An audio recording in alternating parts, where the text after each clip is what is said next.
damaged hummingbirds, all gathered in another. Leon Courtney was cradling a whisky in his hand as he talked with a small group that included his host, Jocelyn Hay.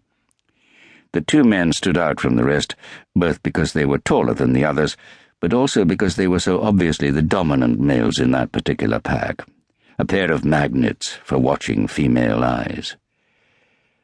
"I rather think I'm going to make a play for Leon Courtney," said the Honourable Amelia Corey Porter, a well-dressed, brightly painted young divorcee, with fashionably short bobbed hair, who had decided to lie low in Kenya until the fuss over her marriage, which had been ended by her adultery, died down.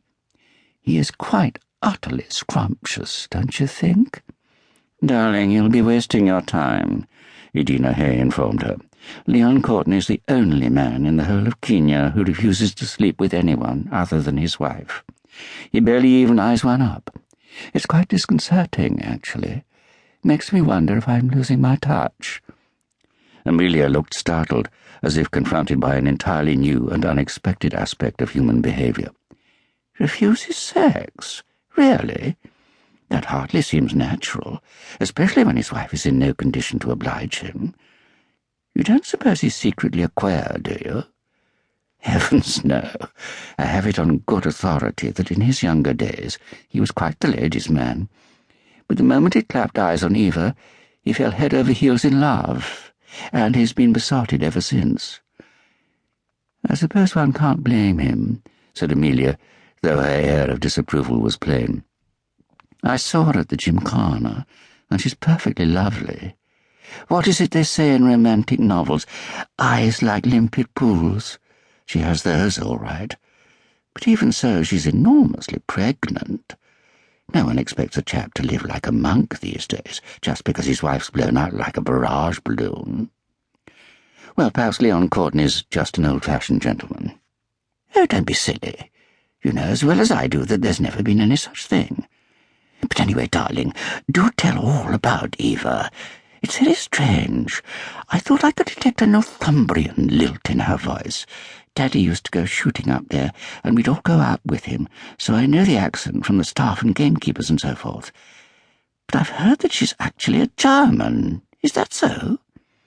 "Well," said Edina as the two women moved fractionally closer together, like conspirators sharing a deadly secret, "the real British East Africa hands, like Florence Delamere, who've been here for years and years, can still remember the first time Eva pitched up in Nairobi, about a year or so before the war.